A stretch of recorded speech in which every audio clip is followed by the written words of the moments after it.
Welcome to TWOW News. I'm your news anchor orc, Vrograg Fishslayer, here to bring you all the biggest stories and insightful information about our special little slice of Azeroth, TWOW. It's been a minute and there is plenty of news, so let's get to the show. I'm the orc and here's the news. The big buzz on the servers has been Upper Karazhan as of late. There are tales of teams heroically fighting their way to the top or breaking apart from utter failure. Kara 40 is a new pinnacle of difficulty, coordination, and the vanilla tradition of required consumables. Around a dozen groups from Nordanaar have cleared the raid, and Tel'abim's best raid team progress leaves them at 7 of 9 bosses down. For those that recall, however, Naxxramas was cleared in much less time on the PvP server, and there are nearly 75 guilds on Nordanaar that have cleared the same raid. So what's really going on? While it is fun to see teams reach new heights, there has been growing criticism of the new raid tier from the community. Because the difficulty has been tuned up, it has resulted in much more expensive raids, needing a variety of consumables to clear, from the humble Greater Fire Protection Potion to more niche items like Restorative Potion. Compounding some raid teams' disinterest is the marginal gear upgrades and lack of scaling with some harder composition requirements. Akalix, head of TWOW Public Relations, said it best in a discussion about Karazhan with this quote: "If we make the gear in Kara any stronger, power creep is worse. If we don't, people complain that it's only some big upgrades. If we do the actual solution and fix Naxx's massive power leap, everyone gets mad that their OP Naxx gear is less insanely powerful. The reality of it is that the average raider isn't really a good gamer. They press 2 to 3 buttons while cracking open a beer in the evening. There's nothing bad about that, but we can't entirely and consistently neuter our deliberately more difficult content to allow everyone to do the harder content, or we're just not doing what we set out to do." Even Jamie from Turtles Management diplomatically said that the team is keeping an eye on the matter, and that scaling specifically is only slated to happen when a new tier of content comes out. Since its release, though, only modest tweaks have happened thus far, including adjustments to lessening the difficulty of certain bosses that were overtuned, and some quality of life improvements for faction-locked groups on PvP realms. It is a new age for TWOW, with new highly technical content, and the story of Upper Karazhan's legacy is still yet to be written.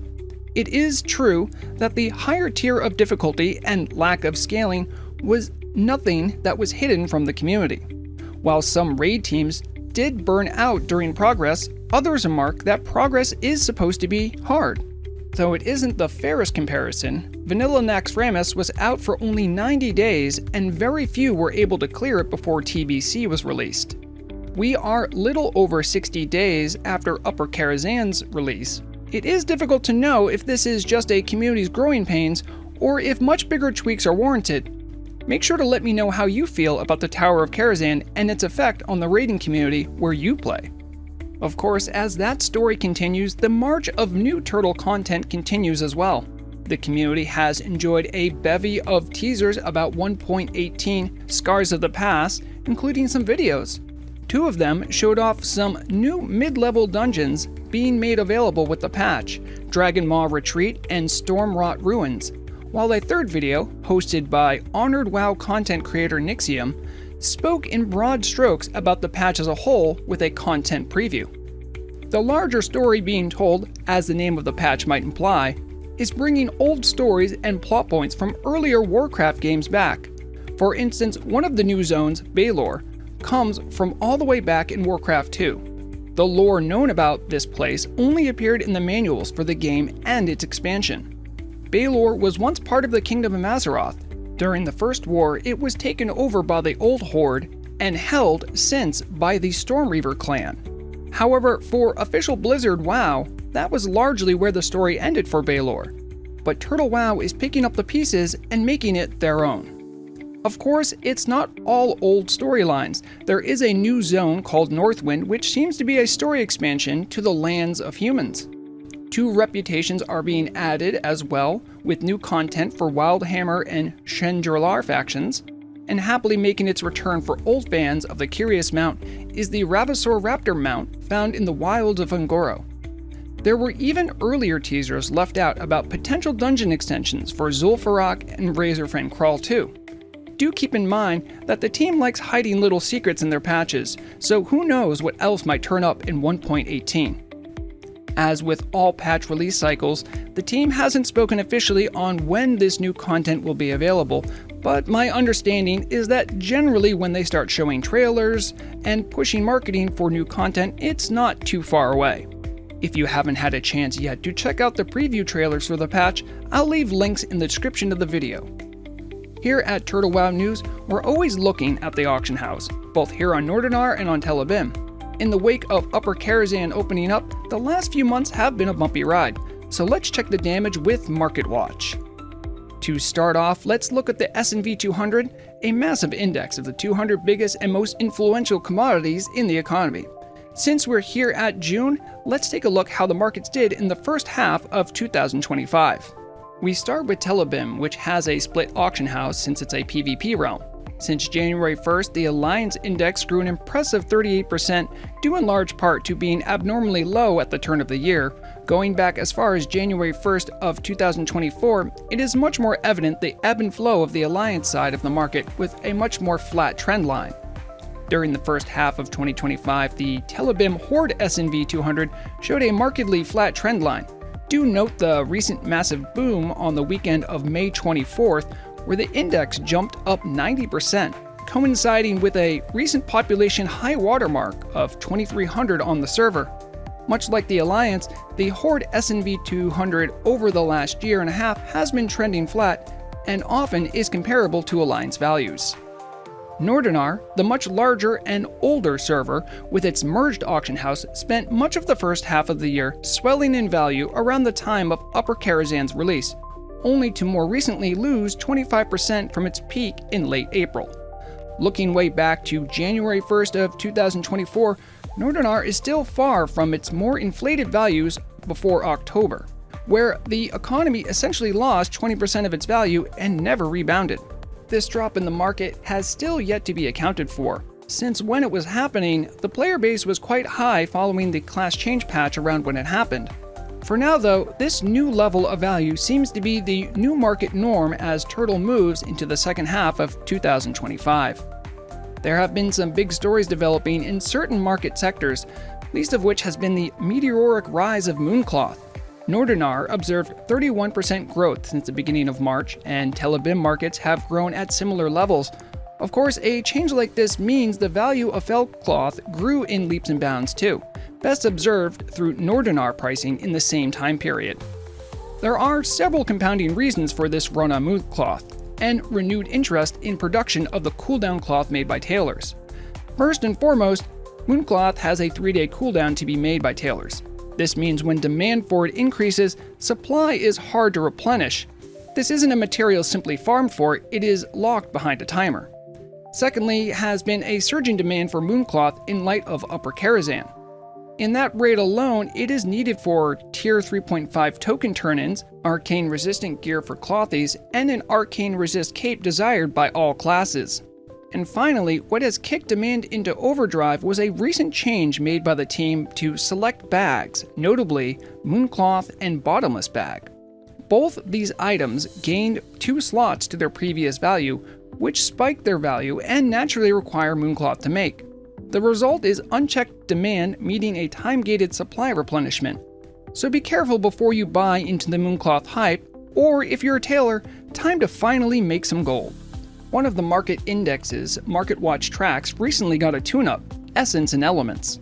Previously, the index only tracked elemental drops and elemental essences. Since the use case of the middle rank of elemental drops was seldomly used outside of Heart of Fire, which we never tracked because it stayed more or less glued to the price of elemental fire. For some context, alchemists can learn a Thorium Brotherhood reputation transmute recipe that only has a 10-minute cooldown. It changes Heart of Fire into 3 elemental fire. These are then used to make Rider Fire protection potions, and thus have a large effect on the economy.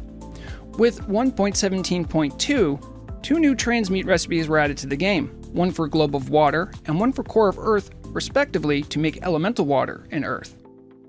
So unveiling for the first time, here is the Essence and Elements Index 2.0, which now includes all middle tier elemental drops, even Breath of Wind, which is still largely useless, but I didn't want it to feel left out. The difference is clear to see. Raid groups entering Upper Karazhan rely on these transmutes to make key consumables like Raider Fire Protection Potion and Restorative Potion. That is all the time we have for now, or as much as I felt like writing for today's Market Watch. As always, remember, don't sit and scan. Go visit wowauctions.net, the free website where Market Watch gets all of its data from. TurtleWow throttles the speed in which auction house listings appear anyway, so let wowauctions.net do the busy work for you so you can get back to making some gold. Remember to keep an eye on your coin, otherwise someone else will for you. Now, let's go take a look at a featured community highlight. All too often, players focus on max level, but some big plays have come out from a burgeoning level 1 lunatic community on Nordanaar. What, for many, started as a peculiar challenge, the motley crew of level 1 lunatics on TurtleWow's oldest server have started banding together to see exactly how far their lunacy can push them. Enter the level 1 lunatic guild of Nordanaar. I asked some questions of some of their outspoken leaders for this novel way to play, Scythen and Stabs McKenzie, about what this new level 1 raiding scene is all about. The real guiding force behind this quirky way of playing has actually been lead turtle herself, Torda. She got the idea from her time playing retail as a level 1 twink. A good idea can only go so far though. The real test is what the players do with the new challenge. Some months ago, the community saw the new rollout of new custom titles related to achieving greatness while still level 1. However, believe it or not, these people wanted to push it further. Standing before them were two looming threats, Ragefire Chasm and Dead Mines. Few may know this, but those dungeons allow up to 10 players on Turtle, but have level requirements. Fortunately, on April 22nd and May 6th, the level restriction was lifted from RFC and Dead Mines respectively. Torda and the team even baited the hook with some gear specifically made for lunatics being added to the loot table. With level minimums lifted and new gear to get, the level 1 lunatic guild on Nordanaar dove in and cleared both these dungeons despite still being level 1. Scythen has graciously made VODs of the raid experience available for the larger Turtle community to enjoy as well. They are good fun. Never before has such seemingly low-level dungeon encounters been so deadly. Links will be provided in the description of the video, so check them out and drop him a subscription for more gripping lunatic action. In many respects, level 1 lunatics flip the raid meta on its head with so few abilities, and little gear available to their characters. This limitation creates new and unique problems to be solved, but they did not shy away from the challenge. If you're at all interested in trying something like this out on Nordanaar, reach out to Stabs McKenzie or Scythen in the Discord. If you'd like to help further their pursuits, the raid team will graciously take donations of the consumables listed here, perfect for level 1 characters. With time and community support, who knows how far these little devils can go. I wish you all the best. Since my last broadcast, development for Turtle 2.0 has continued, as well as a backlog of changelogs for the live server. There's a lot to cover, so I'll stick to the juiciest bits of information and most impactful changes to the players. Let's start with the Unreal Azeroth team and what Cenarius, their lead developer, has been able to share with this edition's Changelog Round-up. There was further development on Unreal Azeroth's launcher. Launchers are a staple of modern gaming, and as I understand it, there are measures being taken to at least visually update the original vanilla WoW launcher. For some, just seeing this image is a real nostalgia trip, and is evidence of Unreal Azeroth's obsessive attention to detail using vanilla as its roadmap. Truth be told, I bumped into more situations of outdated or objectively janky systems being preserved rather than fixed from the development logs. Case in point are the mentions of integrating billboard effects by the Unreal team. As it turns out, effects like question marks above NPC heads and certain lighting effects are by default 2D. They render in based on the player's perspective, which is why no matter what angle you take, a question mark is always facing the correct way on an NPC. This type of system is still used in modern games, but is clearly a limitation for other matters. Just another sign of the vanilla client being a roadmap, not a suggestion. I was often stunned by the meticulous nature of the development. trying to perfectly capture such a flawed client like 1.12 vanilla WoW, and billboards are just one example. More of this attitude was observed elsewhere, in the team's preservation of the often despised vanilla raid frame system, or keeping the superhuman functionality of Lua add-ons to target things and take actions. However, this preservation mindset doesn't mean Unreal Azeroth will just be a new 1.12 client. Take, for instance, the mention of inventory updates.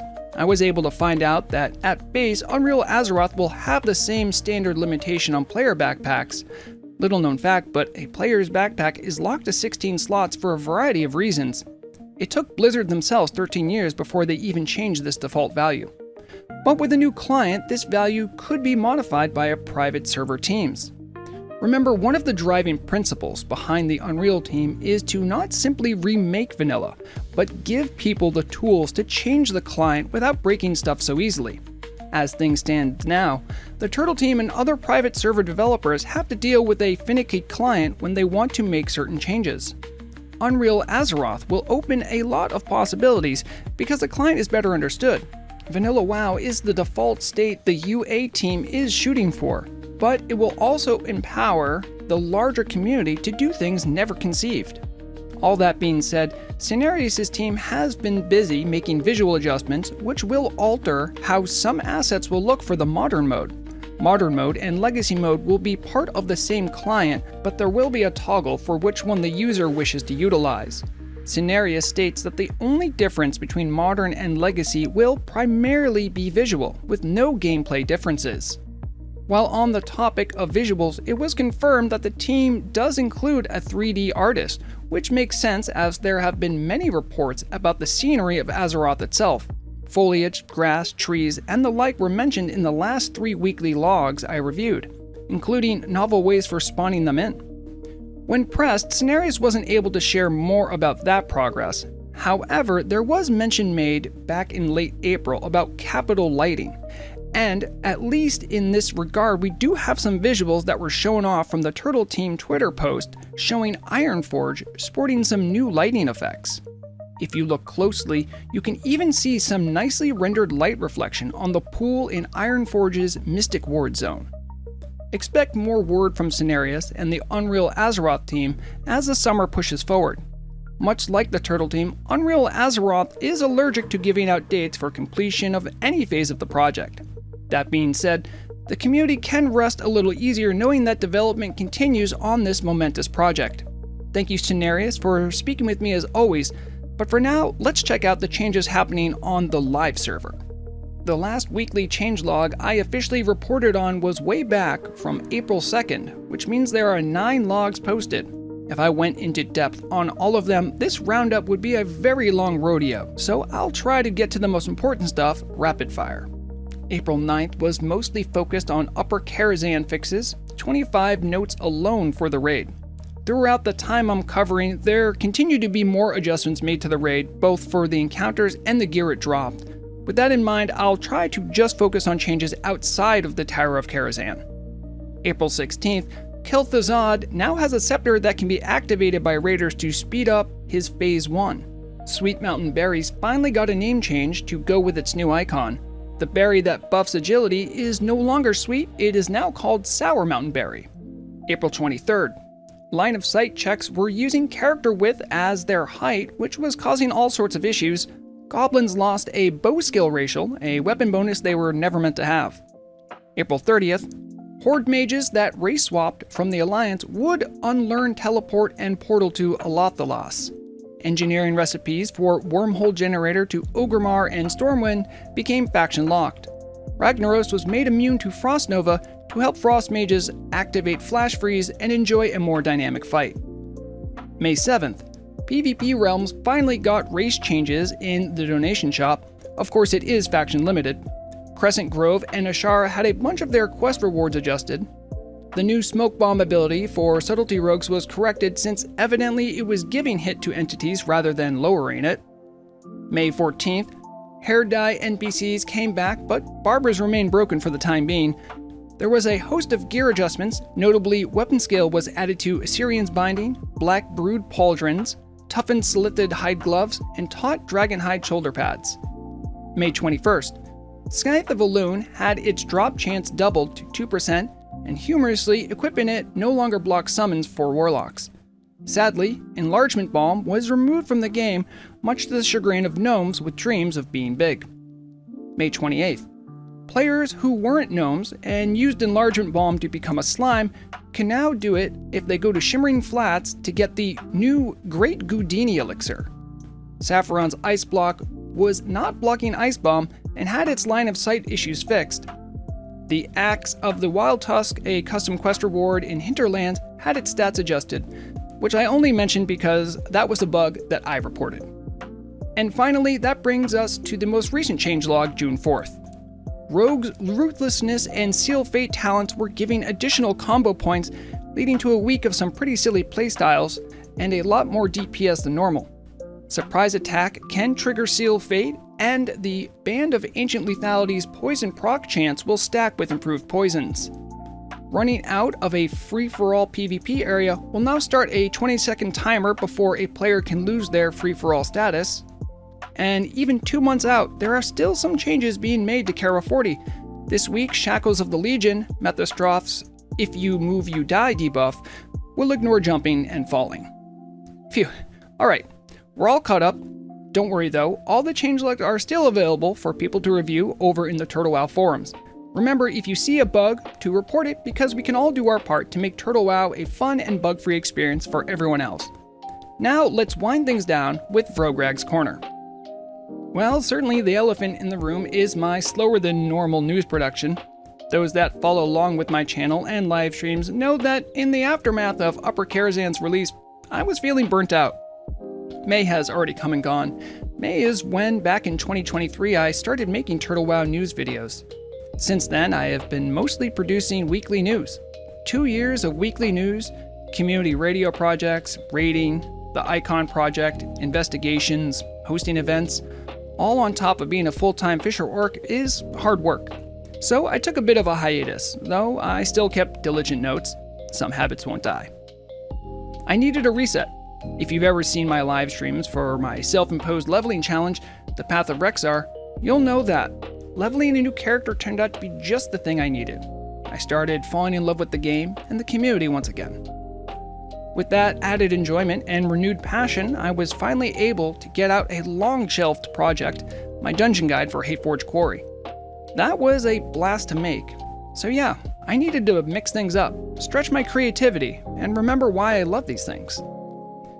Then I felt it happen. The fires of journalism started burning hot. There were stories I wanted to tell, news was happening, and with no crunch, no rush, no pressure, this very script just flowed out. This is the way it should be. So maybe, as Nazi Dragon suggested in response to my community post about the news hiatus, I'll focus on the news when it breaks. I don't want to stress out about something that gives me so much joy. I love all the support you guys have given me as a community, and I cherish my fortune in being able to do all of this with people who enjoy what I do. Expect more things this year, but with a lot more variety. Thank you from the bottom of my big green heart to all the contributors, community members, team members, and a special shout out to all my LGBTQ folk watching in recognition of Pride Month. I might even host a Pride-themed event this month, so stay tuned. Alright, enough of me yapping, let's bring it home. If you like this content, share it, like, and subscribe. It helps to grow the channel and spread the good word of TWOW. Thank you for watching another TWOW news broadcast. I've been your anchor orc, Vrograg Fishslayer, reminding you all to stay informed, because the deadliest weapon is knowledge.